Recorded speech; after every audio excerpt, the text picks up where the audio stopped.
አንዳንድ ጊዜ ውሸት ሲደጋገም እውነት ይሆናል። ከዚህ ፊትም ብለውታል እንደዚሁ አንዳንድ የኮክቴል ግብዣዎችን እየጠበቁ በሚያነሱት ሐሳብ ብለውታልና አሁንም ይሄንኑ የደገሙት። አሁን መንግስት ዝም ማለቱን እኔ በግሌ ወድጀዋለሁ። ምክንያቱም ይሄ ተራ አሉባልታ ነገር ነው። ጥር ወር ነው ወደ ስልጣን የመጡት፣ ጳጉሜ ላይ ነው የተመረቀው። በዓለም አቀፍ ሚዲያው ሲዘግቡት ያውቁታል።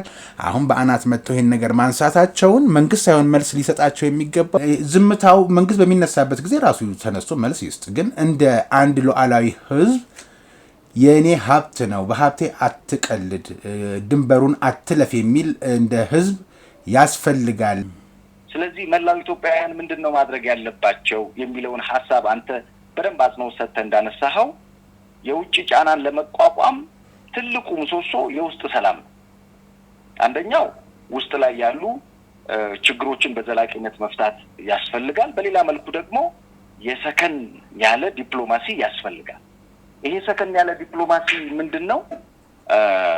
ከጅምላ ዝምታ ይልቅ ብሔራዊ ጥቅማችንን የሚያስከብሩ ነጥቦችን በግልጽ የሚሞግት ፍትሃዊ ንግግሮችን የሚናገር ክፍት የሆነ ምላሽ የሚሰጥ ቲንክ ታንክ ያስፈልጋል። የኖሞር ዘመቻ በመንግስት የነበረ ንቅናቄ እንዳልሆነ ነው የማውቀው። በታዋቂ ሰዎች በጉዳይ ይመለከተናል፣ የኢትዮጵያ ሉዓላዊ ግዛት ይመለከተናል የሚል ሀሳብ በነበራቸው ኢትዮጵያውያን የተደረገ የተነሳ የተቀሰቀሰ የተጀመረ ዘመቻ ነበር።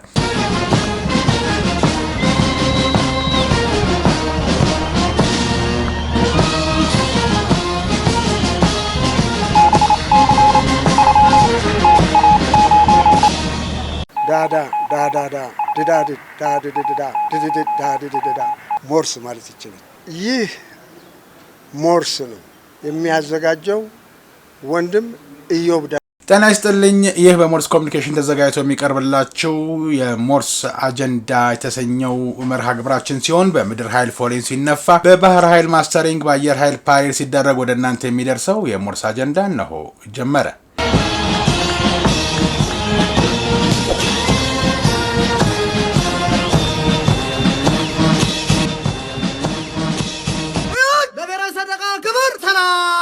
አሜሪካ አዲስ ነገር ይዛ ብቅ ብላለች። የአባይ ግድብ ከግብጽ የሚመነጭ አድርጋ ማሰቧ ለፖለቲካዊ ትርፍ ማግኛ ለማድረግ ያቀደች ነው የሚመስለው።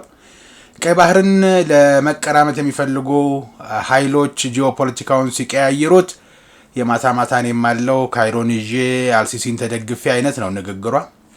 የአፍሪካውያን ችግር በአፍሪካውያን ለመፍታት የምትመርጥ ኢትዮጵያ፣ በመፍታትም ረገድ ጥሩ ምልክት ያየች ኢትዮጵያ፣ አሜሪካ ባለቀና በደቀቀ ጉዳይ ላደራድር ማለቷስ ምን ፍለጋ ነው? ምን መሆንስ አለበት?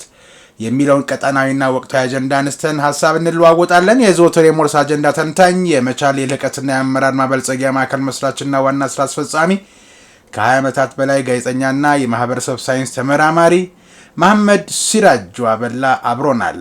እስከዛሬ ድረስ ሰብስክራይብ፣ ሼር፣ ላይክ በማድረጋችሁና አዳዲስ ቤተሰቦች እንድናፈራ በማድረጋችሁ በምድር ኃይል ፎሌን ሲነፋ፣ በባህር ኃይል ማስተሪንግ፣ በአየር ኃይል ፓሬድ ሲደረግ የሞርስ የበላይ ጠባቂና ኤዲሲው አብዝተው አመስግናችኋል። አሁንም እንዲሁ ማድረጋችሁን ቤተሰቦቻችን አትርሱ። አመሰግናለሁ። አብራችሁን ቆዩ። በቅድሚያ ለጋዜጠኛ መሐመድ ሲራጅ ምስጋና በእናንተ ቤተሰቦቻችን ስም ይድረስልኝ። እንደምን አመሸ መሐመድ? እንደምን አለህ ዮባ? እንደምን አላችሁ አድማጮች?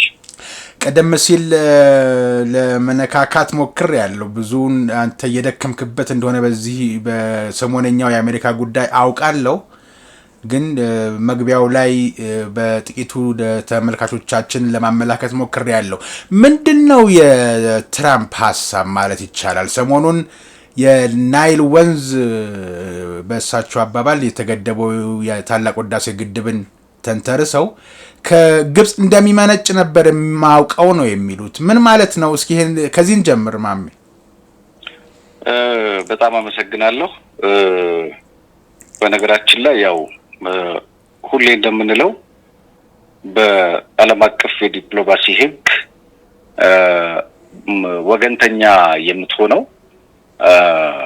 ላንተ ጥቅምን እስካስከበረልህ ጊዜ ድረስ መሆኑን መገንዘብ ያስፈልጋል። ፕሬዚዳንት ዶናልድ ትራምፕ ንግግራቸው ሲመረመር ይሄ ንግግር ከዲፕሎማሲያዊ ስነ ምግባር እጅግ ያፈነገጠ የታሪክ እውነታንም የካደ ሆኖ አግኝቼዋለሁ እኔ እንደግል። የእሳቸው የአንደኛ አመት በተለይ ሁለተኛ ስልጣናቸውን ካገኙ በኋላ አንደኛ አመት በዓላቸውን እያከበሩ ባሉበት ወቅት የኢትዮጵያን ሉዓላዊነት የሚዳፈር አንዳንዶቹ እንደሚሉት ምናልባትም የኢትዮጵያ ሉዓላዊነት የተከበረበት ብለው ደግሞ በሌላ አንግል የሚያዩ አሉ። እኔ ግን በዋናነት በኢትዮጵያ ብሔራዊ ጥቅም ላይ የሚሰነዘር አደጋ ነው ብዬ አምናለሁና እሳቸው ናይል ሲባል የማውቀው ግብጽን ነው ማለታቸው እንግዲህ ለዘመናት ግብጽ ስታራምደው የነበረ ሐሳብ እንደሆነ ናይል የግብጽ ስጦታ ናት የሚለውን የተሳሳተ ናሬሽን ሙሉ በሙሉ መቀበላቸውን ያነሳሉ። ሌሎች ደግሞ ኢትዮጵያ በዲፕሎማሲ ያሸነፈችበትና ግብጽ ናይል የግብጽ ነው ማለታቸው የህዳሴ ግድብን መገንባት የሚያበስር ነው የሚል ሐሳብ ያነሳሉ። ይሄ ለኔ እንደ አንድ የዲፕሎማሲ ስንፍና አርጌ ነው መወስደውና 85% የአባይን ውሃ የምታዋጣ ኢትዮጵያ 0% ውሃ የማታዋጣዋን አገር በዚህ ሜንሽን አድርጎ ከአንድ ያልተጻፈ የዓለም ህግን ከሚመሩ ሁልጊዜ እላቸዋለሁ እሳቸው ያልተጻፈ የዓለም ህግ ናቸው። አሜሪካ ያልተጻፈ የዓለም ህግ ናትና የኛን የላይኛውን ተፋሰስ ሀገራት መብት ችላ በማለት የአፍሪካን ሉዓላዊነትና የተፈጥሮን ሀብት የመጠቀም መብትን መጋፋት እንደሆነ አርጌ ነው መወስደው። ይሄ ንግግር አሜሪካ እንደ ገለልተኛ አደራዳሪ ሳይሆን እንደ ግብጽ ጠበቃ እንድትታይ ያደርጋታል። በተለይ ደግሞ በዋናነት ማየት ያለብን አሜሪካ ይሄን ጉዳይ እኔ ያሸማግላለው ከዚህ ቀደም በዚህ ጉዳይ ላይ እንግዲህ ታስታውሳለህ እኛ ፓርቲሲፔት ያላደረግንባቸው አሜሪካ ላደራድራችሁ በሚል ሐሳብ መጥቶ የነበረ ግን ደግሞ ሳንደራድር ያለፍነው ጉዳይ ነበረ። አሁን እሳቸው ይሄንን ሐሳብ ያነሱት ከዛ አንፃር ይመስለኛል። ሌሎች በርከት ያሉ ሐሳቦችን አንስተዋል። ምናልባት እዚህ ላይ ጥያቄ ካለ ለመመለስ ዝግጁ ነኝ ለማብራራት ማለት ነው። ካነሱት ሐሳብ አንደኛው ሪፐብሊካን ይመስሉኛል አሉ። እንደገና መለስ አደረጉና ደግሞ ዲሞክራቶች ሳይሆኑ አይቀሩም አሉና ወደ አንዱ ለጥፍ ለማድረግ ሙከራ እያደረጉ አሜሪካኖቹ ናቸው ግድቡን እንዲገደብ ገንዘብ ያዋጡትና የደገፉት የሚል ነገር አለ። እኛ የምናውቀው እናት ከመቀነቷ አባት ከኪሱ የልጆቹን ዳቦ ትቶ አንዳንዴም ቀንሶ በራሳችን ገንዘብ ራሳችን እንደገነባ ነው የምናውቀው። ይሄ የኢትዮጵያ ሕዝብ ሀብት ነው። ኢትዮጵያ ይሄም እንዳይደረግ ነበር ግብጽ ስትሯሯጥም የነበረው። ከየት አመጡት ይሄን ሐሳብ? አንዳንድ ጊዜ ውሸት ሲደጋገም እውነት ይሆናል። ከዚህ በፊትም ብለውታል። እንደዚሁ አንዳንድ የኮክቴል ግብዣዎችን እየጠበቁ በሚያነሱት ሐሳብ ብለውታል እና አሁንም ይሄንኑ የደገሙት ምን ማለት ነው? አሁንም በዚህ ጉዳይ ልባቸው አልቆረጠም ማለት ይቻላል? ማንስ ነው የሚጠየቀው በዚህ ጉዳይ? እንግዲህ ያው በእኛ ሀገር ብሂል የከፈለ ያዛል ይባላል። ይሄ ትልቅ የስነ ልቦና ጫና ለመፍጠር የታሰበ እንጂ እውነታው በእያንዳንዱ የኢትዮጵያ ልብ ውስጥ አለ። አንደኛው ይሄን ማለታቸው ከእውቀት የራቀ ነው። ሁለተኛ ደግሞ ትልቅ ስህተት ነው።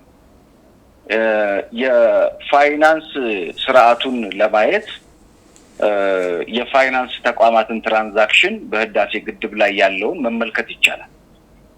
ይሄ ማለት እንደምታስታውሰው ለበርካታ አመታት ግብጽ ምናልባትም ከ50 አመታት በላይ ቀዳማዊ ኃይለ ሥላሴ የህዳሴ ግድብን ባስጠኑበት ወቅት ግድቡን ለመገንባት ኦልሞስት ወደ 33 የሚጠጉ ፕሮጀክቶች ተጠንተው ነበር። በዛን ወቅት ያጠኑት እንግሊዛውያን፣ ፈረንሳውያንና አሜሪካውያን ነበሩ።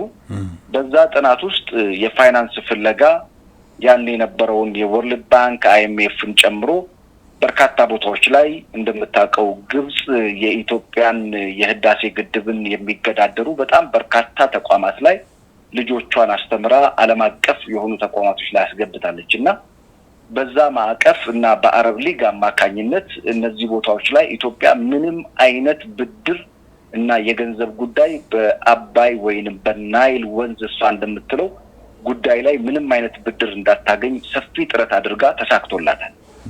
ነገር ግን ያልተሳካላት እኛ ህዳሴን ከመገደብ አልሰነፍንም፣ ከማጠናቀቅም አልሰነፍንም። ዓለም እንደሚያውቀው የታላቁ ህዳሴ ግድብ በኢትዮጵያ ህዝብና መንግስት የደም ጠብታ፣ ላብ፣ ገንዘብና ጉልበት፣ ዕውቀትና ጥበብ የተገነባ የአፍሪካውያን የኩራት ምልክት ሆኖ ማንንም ላይገረስሰው ዛሬ እንደምታየው ኃይል ማመንጨት ጀምሯል። አሜሪካ ግድቡን በገንዘብ እንደረዳች አድርጎ ማቅረብ የኢትዮጵያን ህዝብ መስዋዕትነት ዝቅ የሚያደርግ የስነልቦና ጫወታ እንጂ ሌላ አይደለም። እውነቱን ዓለም ያውቀዋል። በተለያዩ የዓለም አቀፍ ሚዲያዎች ግድባችንን ስናስመርቅ የዓለም ሚዲያዎች ሲኤንኤንን፣ ጀዚራ፣ ኤአይን፣ የፍራንስን፣ ሌሎች የዓለም አቀፍ ሚዲያ አውታሮች ሲዘግቡት የነበረው ፋክቱ ኢትዮጵያ በራስ አቅም የገነባችውን ግድብ አስመረቀች ነው። ይሄንን ዲናይ ማድረግ አይቻልም። ሶስታቸው ያው ቅድም እንዳልኩ ያልተጻፉ የዓለም ህግ ናቸው። የፈለጉትን እንዲናገሩ ወቅት ጊዜ ፈቅዶላቸዋል።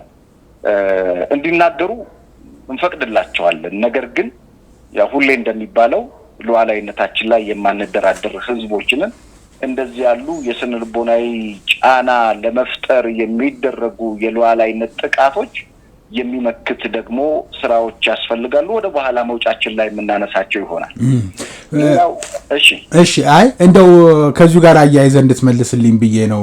የአፍሪካውያን ችግር በአፍሪካ የመፍታት ባህል ነው። አሁን በተለይ ከዶክተር አብይ መምጣት በኋላ በትግራይ ጋር በነበረው፣ ከግብጽ ጋር በነበረው፣ ከሱዳን ጋር ውሃ ነክም በሆነው ጉዳይም የነበሩት ነገሮች በአፍሪካውያን ይፈታ የሚል አቋም ተይዞ አሁን በአናት መጥቶ እኔ ላደራድራችሁ ማለትስ ምን አይነት አንድምታ አለው ከግብጽ ፍላጎት ጋር የሚለውን አያይዝና መልስልኝ እስኪ።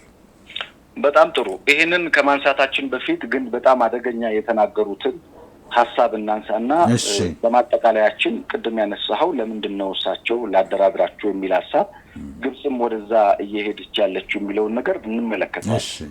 የመጀመሪያው ነገር ማወቅ ያለብህ ግብጽ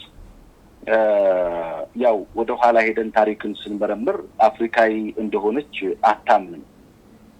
አፍሪካዊነቷን ባለማመኗ ምክንያት ነው ቶሎ ሮጥ ብላ ወደ እነዚህ አገራቶች ላይ ዳኝኝ ባካችሁ ስትል የምትመለከተው። የአረብ ሊግ ምስረታ አንዱ የሚያሳየው ሂስቶሪካሊ 1948 ሲመሰረት ይሄንን ቤዝ አድርጎ የአባይን ጥቅም ለማስጠበቅ የተመሰረተ ስብስብ ነው የአረብ ሊግና ወደ እነዚህ ቦታዎች ላይ የምትሮጥባቸውን እንደ መውጫችን እናንሳለን። ግን ዶናልድ ትራምፕ ያነሱት ሐሳብ ወደ ጦርነት ሊገቡ ነበረ፣ እኔ ነኝ ያዳንኳቸው ማለታቸው ይሄ እንግዲህ እሳቸው እንደሚሉት የእሳቸው ሐሳብ እንዳልኩ ሳይኮሎጂካል ጌም ነው። ሌላው ግን በዚህ ቀጠና ላይ የበላይነት ያለኝ እኔ ነኝ። ቢኮዝ እንደምታውቀው ይሄ ቀጠና በጣም ሴንሲቲቭ ቀጠና ነው፣ የብዙዎችም ነው። በጣም ሴንሲቲቭ ነው፣ ሪሶርስ ነው። ወደፊት የዓለም የኃይል አስተላለፍ ላይ ትልቁን ድርሻ የሚወስደው ኢነርጂ ነው። ኢነርጂ ላይ ፎከስ ያደረጉ ነገሮች እሳቸው አሁን በጣም በብዙ መልኩ አሁን የወርልድ ኢኮኖሚ ፎረም ላይ ጭምር ያነሷቸው የእብድ ሐሳቦች ቀላል የሚባሉ አይደሉምና እንደ አንድ አደራዳሪና ገና በሂደት ላይ ያለ አንድ ነገር ማድረግ አለብኝ ብዬ ነው ይሄንን የግብጽን ጦርነት ኢትዮጵያን እንዳትወጋ ስላደረኩ አሁን ግን አንድ ነገር ማድረግ አለብኝ በሚል ድርድሩን እንዲጀመር እፈልጋለሁ የሚል ሐሳብ አንስተዋልና ይሄ እንግዲህ የሚያሳየው ኢትዮጵያ ጠንካራ የሚባል ከተሽኮርማሚ ሁሌ እንደምለው ከተሽኮርማሚ ዲፕሎማሲ ወጣ ጠንካራ የሚባል ሐሳቦችን ይዛ ከመቅረብ ጀምሮ ሰፊ ስራ እንደሚጠበቅባት ያሳያል። ሌላኛው ያነሱት እንግዲህ ግብጾች በቂ ውሃ የላቸውም የሚል ሐሳብ አንስተዋል።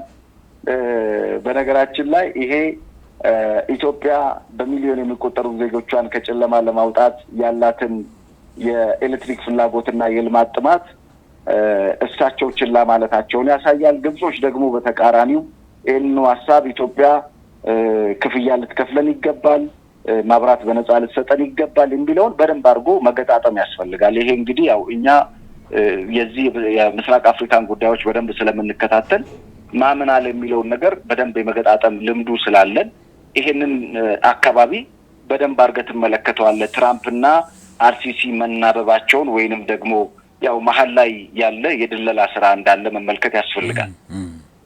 ሌላው ግን በዚህ ውስጥ ቅድም እንዳነሳኸው የአፍሪካን ጉዳይ በአፍሪካ እንፈታለን ብለን እያልን ባለንበት ሰዓት እሳቸው ላደራድር ብለው መነሳታቸው አንደኛውና መሰረታዊው ነገር እኛ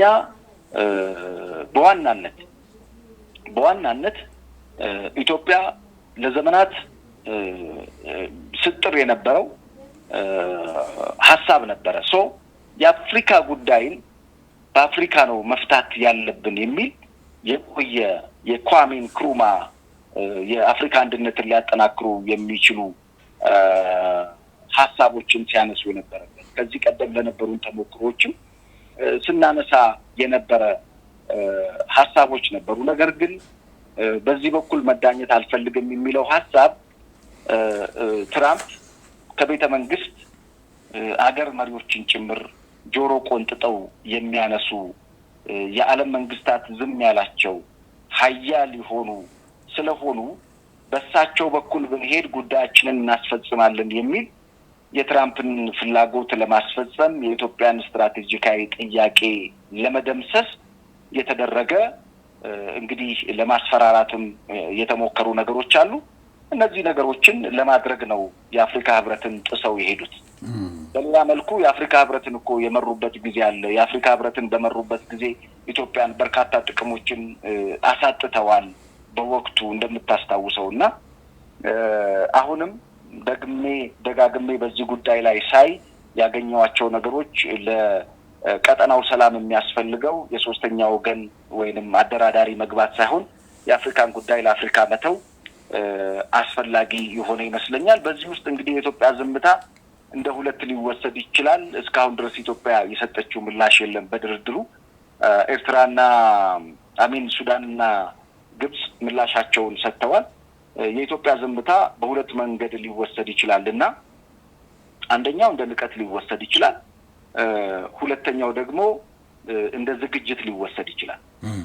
ነገር ግን ይሄ ዝምታ ወደ ተግባር ሲቀየር በጣም በርከት ያሉ ሐሳቦችን ማንሳት ያስፈልጋል ማለት ነው። በተለይ ግድቡ ኃይል እያመነጨ እንደሆነ ወደ ኋላ ላይ ደግሞ ግድቡ ኃይል እያመነጨ እንዳልሆነና እንደሌላ አካል አድርጎ ማቅረብ ልክ እንዳልሆነ ማንሳት ያስፈልጋል።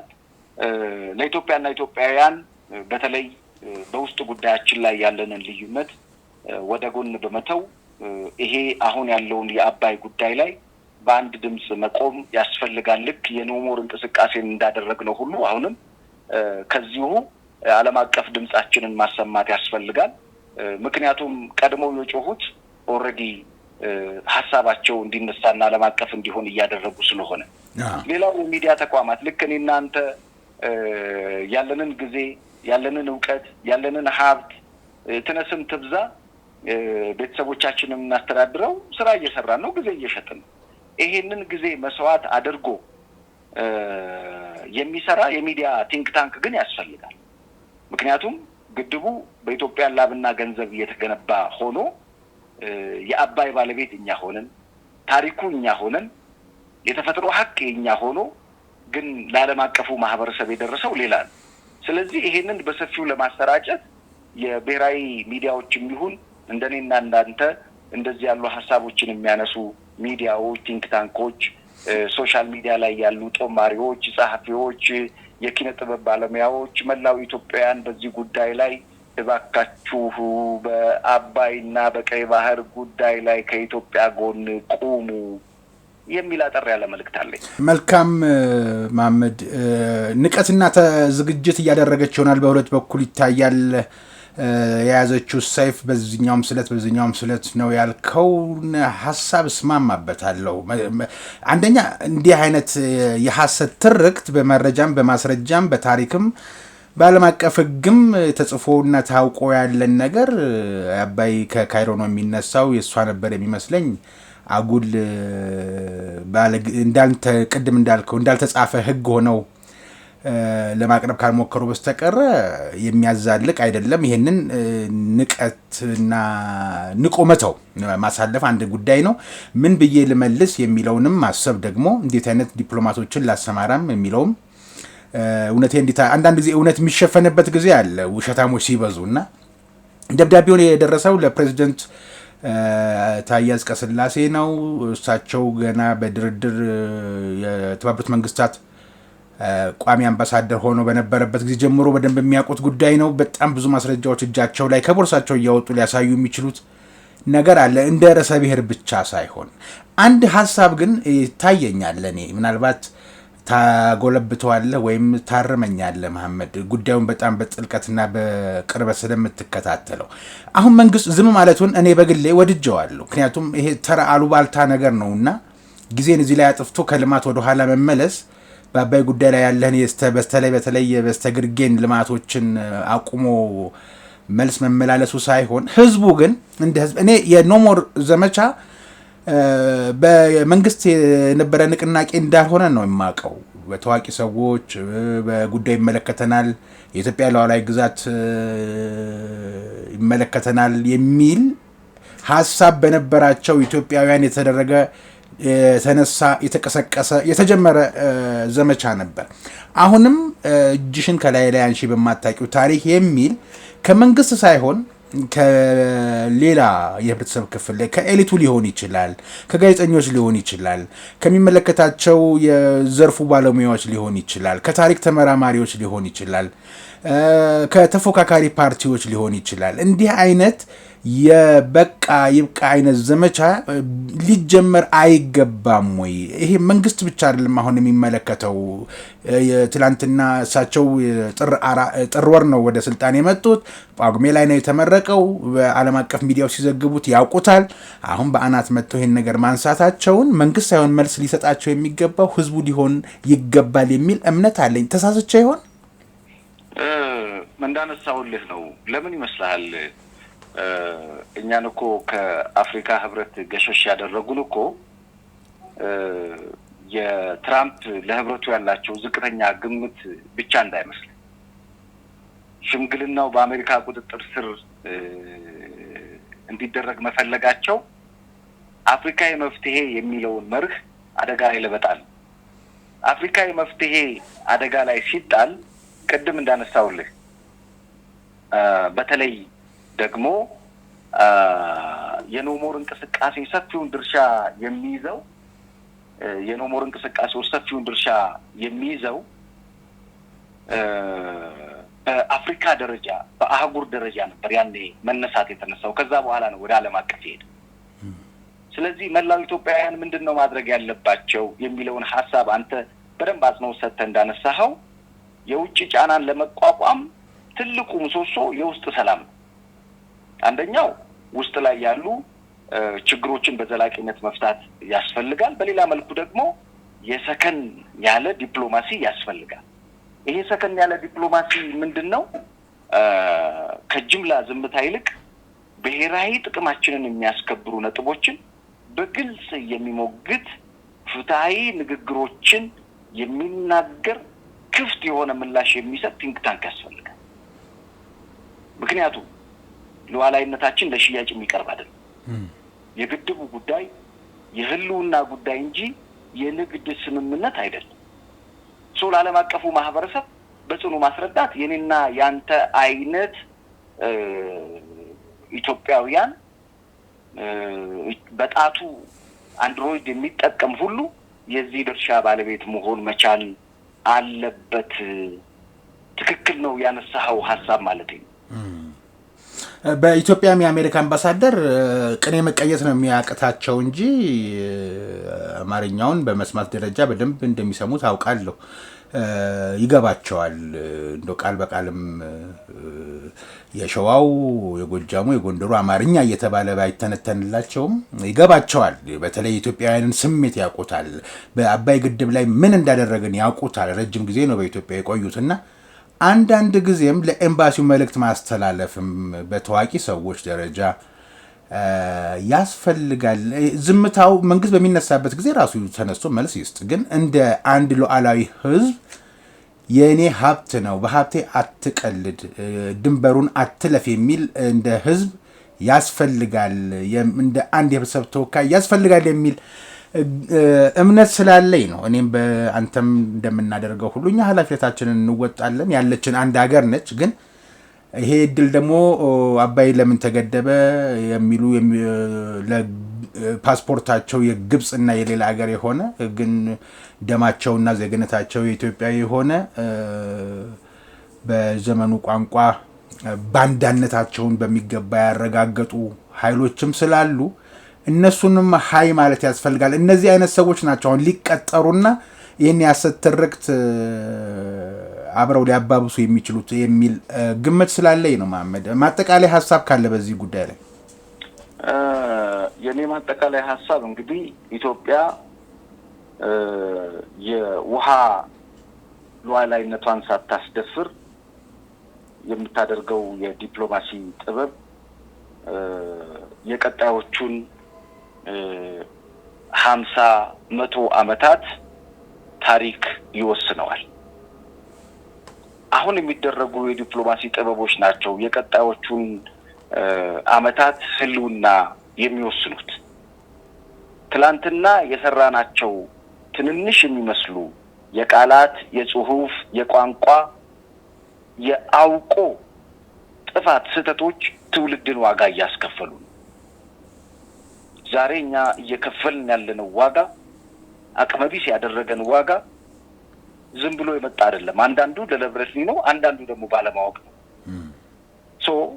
ማስተዋል የተሞላበት ዲፕሎማሲ አሁን ኢትዮጵያ እየተከተለች ያለችው ተሽኮርማሚ ቢሆንም ግን ያልቸኮለ ያልፈጠነ ለፕሮፓጋንዳ ሳይሆን ዴብዝ ያለው እንዳልከው ፕሬዝዳንታችን የቀድሞ አምባሳደር አሁን ላይ የሚያደርጉት የዲፕሎማሲ ጥረት ቀላል የሚባል አይደለም። ላለፉት በርካታ 10 ዓመታት በዲፕሎማሲው ኤሪያ ላይ ስለነበሩ ማለት ነው። በጣም ዴብዝ ያለው ብልሃት የተሞላበት የቀጣዮቹን 100 የልጆቻችንን መጻኢ ዕድልና ታሪክ የሚወስን ዲፕሎማሲ ማከናወን ከሁላችንም ይጠብቃል። ግን ኢትዮጵያውያን መንቃት አለብን። አሁን የዲጂታል ዘመን ያለን ይሄ ዲጂታል ዘመን ላይ የሁላችንም ጣት በተመሳሳይ ብዙ ነገር መስራት ይችላል እና ጣታችንን እንጠቀምበት ለኢትዮጵያ ሉዓላዊነት። ይሄ ነው መልእክቴ። አመሰግናለሁ መሐመድ፣ ለነበረን ጊዜ ከልብ አመሰግናለሁ። እኔም በጣም አመሰግናለሁ። እሺ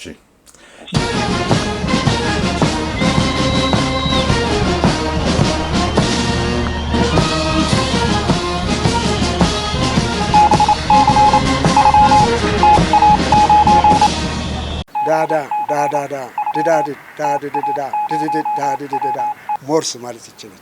ይህ ሞርስ ነው የሚያዘጋጀው ወንድም ኢዮብ። የተወደዳችሁ ተመልካቾቻችን እስከዛሬ ስላደረጋችሁልን ድጋፍ የሞርስ ኤዲሲ እና የበላይ ጠባቂው ምስጋናቸውን አቅርበውላችኋል። ለዘወትር የሞርስ አጀንዳን የሚተነትንልን ጋዜጠኛ መሐመድ ሲራጅን በእናንተ ስም በድጋሚ ከልብ አመሰግናለሁ።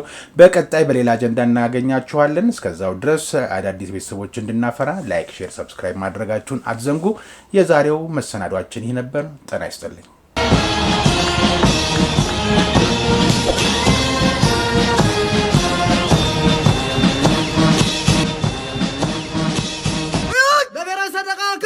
ሰላም